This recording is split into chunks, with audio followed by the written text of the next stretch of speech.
my name's Philesha. This is my husband, Josh. We are full-time travel nurses and full-time RV livers. We travel with Josh Rivera, Atlas MedStaff, as ICU nurses.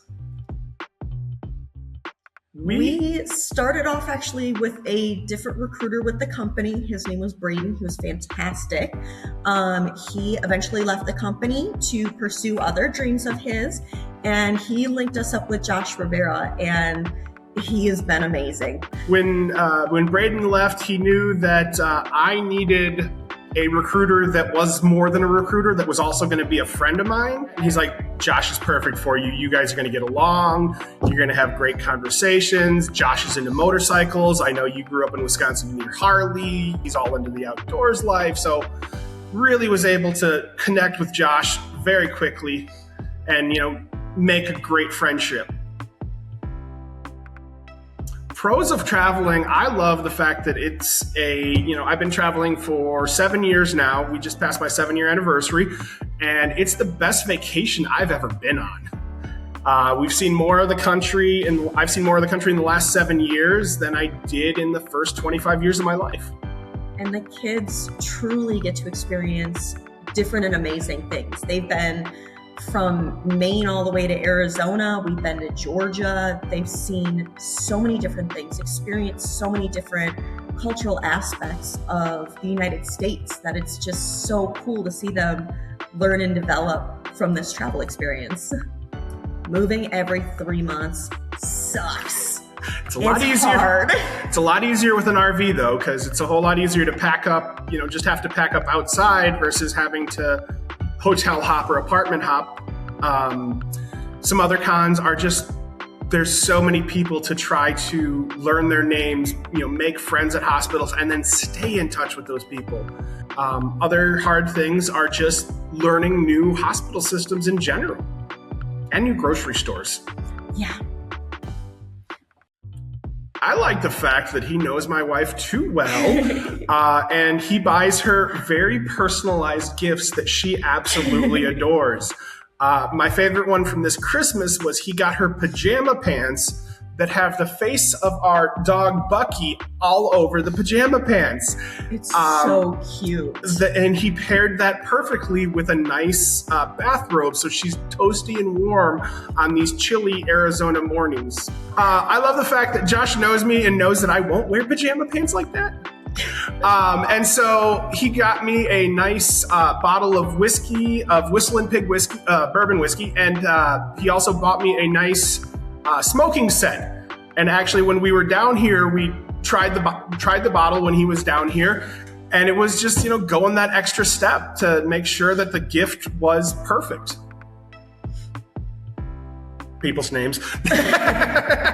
The different cultural aspects of nursing. You go down south and you ask for a vamp box on your art line and they look like you grew a third head in front of them. So learning different terminology is definitely tricky. But we've definitely gotten better at it over the years, and we've kind of learned workarounds for certain items that we just don't know what it's called in this state. The hardest thing for me to learn when traveling is usually the best parking at the hospital. No, it's definitely the equipment and the unit language, as well as what the unit culture is like. Some units that we've been on have a really strong group mentality where they're friends outside of work, and that's awesome to see, but that's also can be a challenge to break into that group. But, one of the hardest things for me to learn was bring food. Nurses like food, and that's a good way to make friends.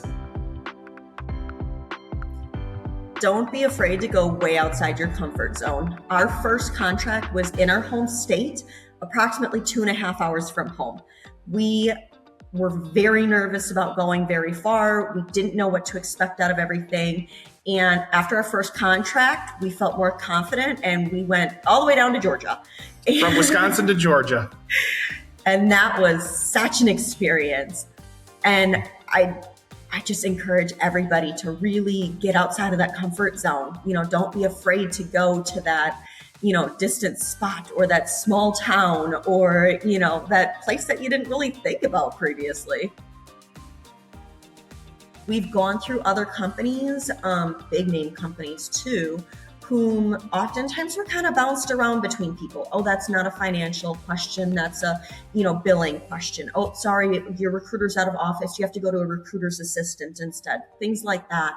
And when it comes to Atlas, we can ask Josh anything, and he oftentimes will get back to us almost immediately with, hey, I asked so-and-so and this is their answer, or, hey, let me ask, whoever and get back to you. So he takes on those responsibilities of answering those questions for us and figuring out who to talk to, which just eases our burden so much. For me, it's actually comes from a place of sadness in the sense that when my dad passed away, I was on contract with Atlas down in Tucson, Arizona. And my recruiter at that time flew down to be with me for the celebration of life for my dad. He also made sure to be, have full disclosure with the hospital. They knew what was going on.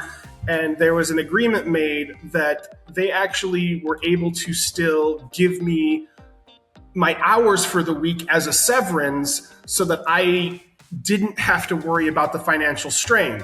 At the time, Philesha was pregnant with our first child. I couldn't have been without work, but I was also dealing with such heartache and trauma with COVID and him passing from COVID and actually passing in the ICU that I was working in, that Atlas just went above and beyond for me and my family that I don't feel any other company would. They really brought the humanity out. When we had initially started off on the road, we had told ourselves that we were going to buy a camper and travel for the next 10 years. And then we had our first child and we told ourselves we're going to travel on the next 10 years with our first child. And then we had our second child and we extended our 10-year plan again. So we're not really sure what the future holds for us at this point in time. In the foreseeable future, we still have a goal that we've had for the last 3 years, and that's to get to the Pacific Northwest, specifically Washington. We have friends in Washington that we want to be close to and go see, and we just have not made it there yet. We keep finding other things, other places that we want to go and check out, and so we are going to definitely keep that as our goal of we want to get up to Washington. Yep.